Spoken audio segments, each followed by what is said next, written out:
Amid all the flash and splendor of this season of anime, some series simply get overlooked. And that's to be expected. Anything that doesn't present itself as a mainstream shonen battle anime gets about half the attention of that category. But I think it's a shame, because there are some incredible entries that happen to fall outside the mainstream battle anime formula.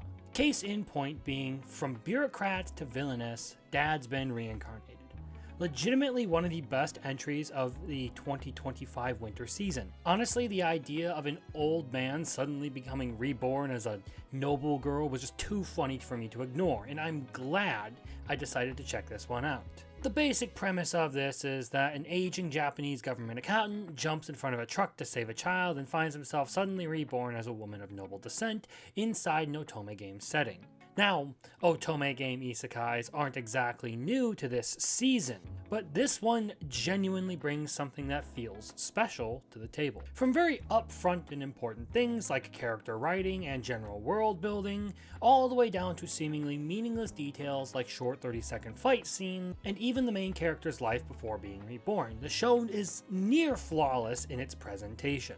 The best part of this, and the core driving element of its appeal, is the dynamic between our main character Grace and the supporting cast. She immediately recognizes the otome game upon awakening her previous memories, and that gives us some flashbacks to our old man, who happened to be a married otaku with an adult daughter who enjoyed otome games, and even while Grace recognized where she was and what their role was, she quickly runs into a bunch of obstacles when she tries to fill the role of villainess in the story. Firstly, her encounter with the heroine of the story, Anna, triggers her old fatherly instincts, and that leads Anna to developing a deep respect and infatuation with Grace, as instead of telling the girl off for her unseemly behavior or whatever, Grace then goes on to praise her and talk about how she should be proud and thankful to her parents. And with every subsequent attempt Grace makes at trying to go back to the role she's supposed to have inside the story, she only makes that issue worse. Unfortunately, because of the old bureaucrat's memories and personality, she finds it really hard to be mean to people and stuck up. And this ends up applying to just about every character in the series, be it Prince Virgil or the various other romanceable characters who quickly fall in love with the new and improved version of Grace. The personality of our old man bureaucrat taking over and applying all his public service expertise to this new life ends up being far more entertaining than I ever expected it to be. I'd imagine this series would pretty much be a gimmick, and then when that wore off, it wouldn't be terribly interesting. But it's surprisingly, over the last couple of episodes, consistently gotten better and better and more entertaining. So the character element of this is a very interesting part.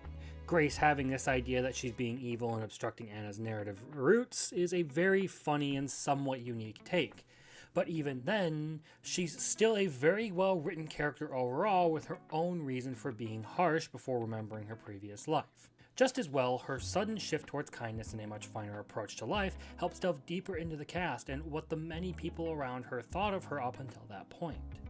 The side characters not being the most fantastic, that would probably be the biggest gripe I have about this series, but they do enough to keep the series afloat off their own interactions with the main character, and there is still plenty of time to give them some good development and give them some good moments.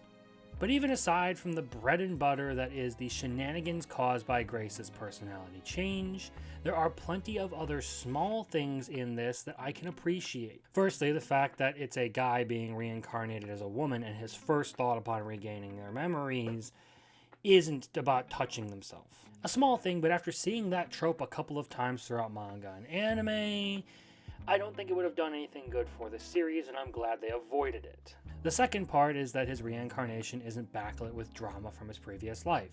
He actually had a healthy family and got along well with his daughter and wife. Third is the fact that the animation is actually pretty good for a series that has little to do with action or any major fights.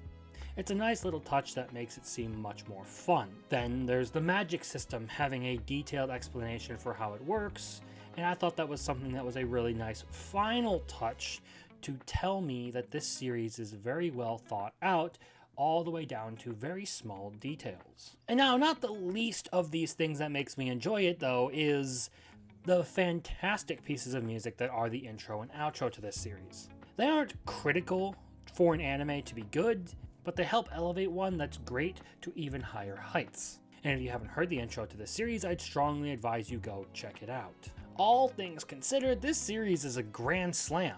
an entry from a genre I don't generally enjoy, knocking it out of the park in all possible ways to create what is easily one of the most fun series of the season.